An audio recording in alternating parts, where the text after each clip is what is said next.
think the lighting will work. Got some shadows casting. Nice. Alright.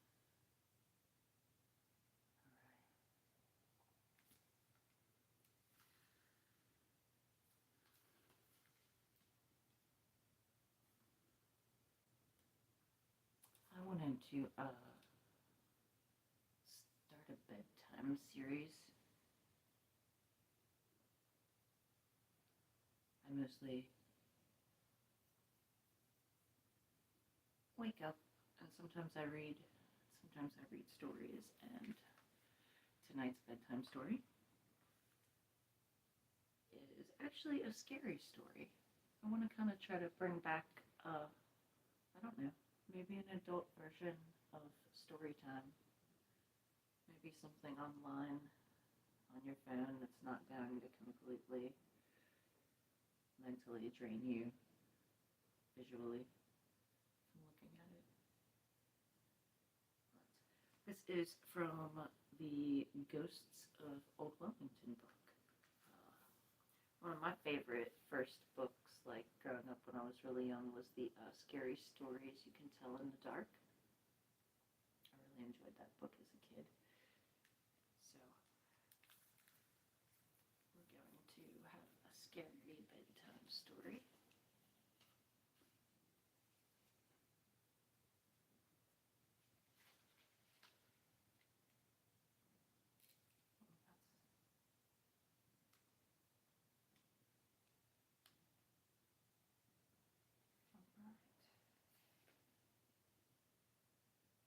This is The Legend of Cooter.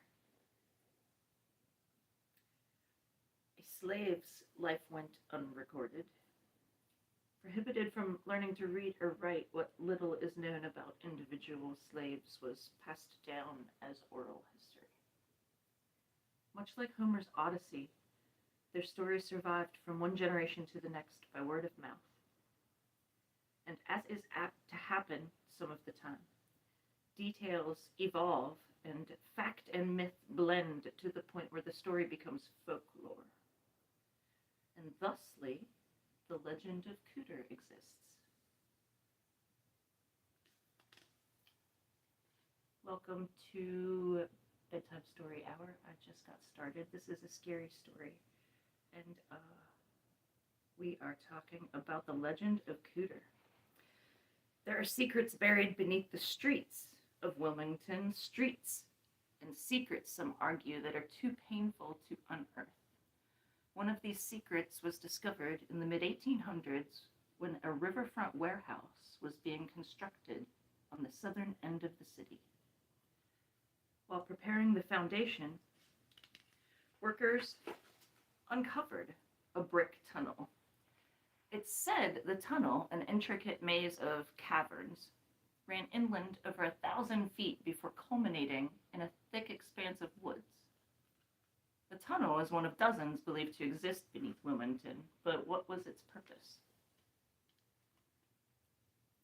The tunnels were originally built in the early 1700s and were used to create drainage and to divert creeks underground. However, there are still many stories of pirates, smugglers, and a criminal element that used the caverns as hideouts and for smuggling purposes. A particular brand of entrepreneur reportedly would lure the curious into some of these gloomy tunnels before robbing and murdering them. The victims' lifeless bodies were then dragged to the other end of the tunnel and dumped into the swamps that once surrounded Wilmington. Over time, the tunnels fell into disuse, and by the antebellum period were mostly forgotten.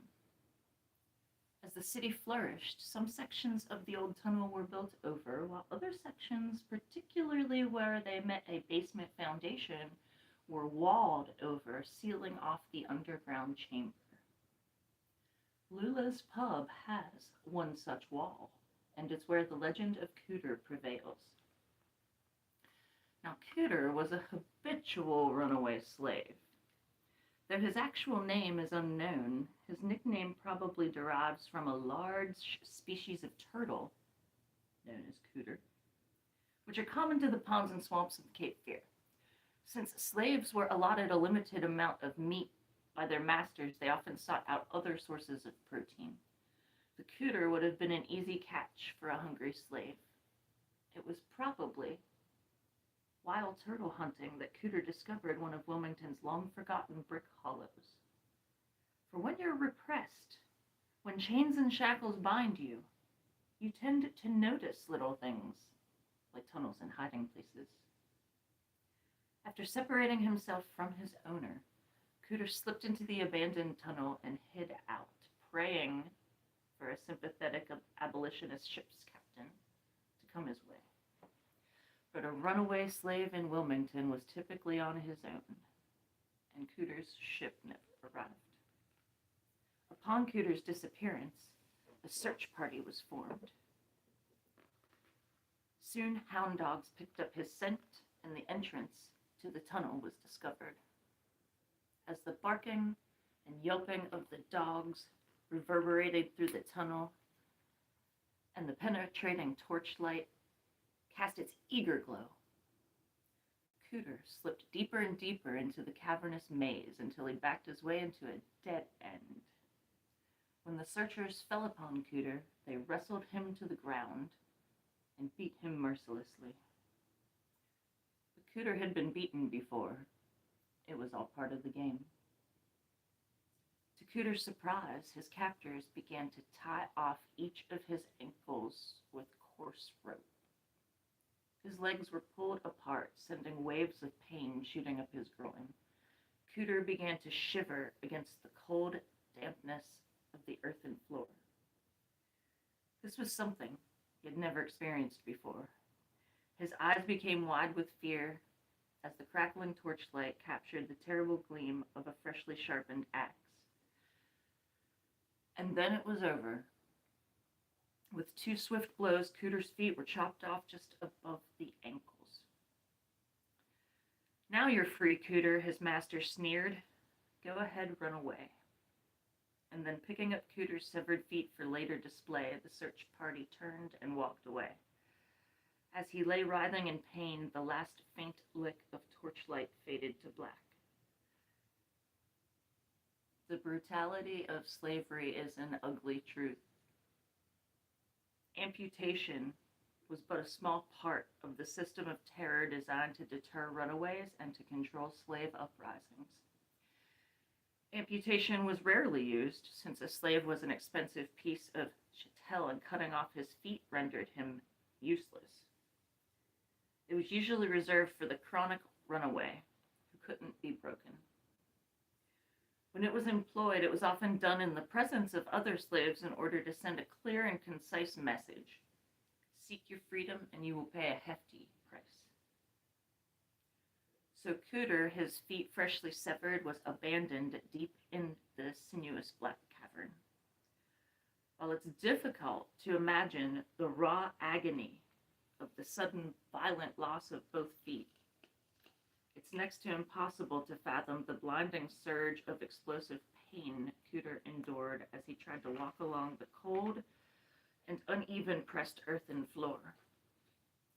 Step by painful step, he inched his way toward freedom, his gushing wounds clumping in the bloodied mud as agonizing joints of pain shot up each calf, all to no avail.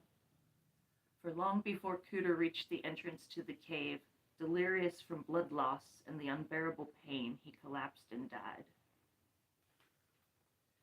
Freedom can come on many levels, and for Cooter, death should have freed him from the earthly shackles that once bound him.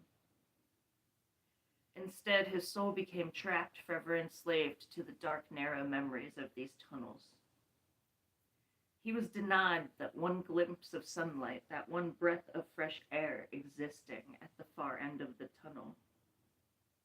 Or perhaps, as many prefer to believe, his soul remained behind inside these tunnels, where even just for a brief moment he was indeed free to come and go. Perhaps he chose of his own free will to remain there, to try and savor that ephemeral taste of freedom he was only able to briefly experience. Lula's is a small bar. It is tucked away in the basement of the old Stemmerman building. Finding it can sometimes be a chore, and if you're claustrophobic, you may want to reconsider popping in for a pint or two.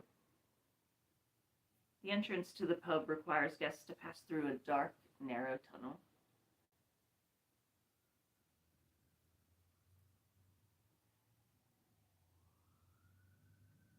On the other end of the tunnel, you will discover a unique and very intimate bar. It's not one of those franchised, it's the weekend dime a dozen. It's the real deal. The first thing you need to do when you step into Lula's is order a drink. Then cozy up to the bar and be patient, because you just may experience something special. For as the owners of Lula's will tell you, they've got their own certified ghost. How else does one explain the strange occurrences that take place inside the bar?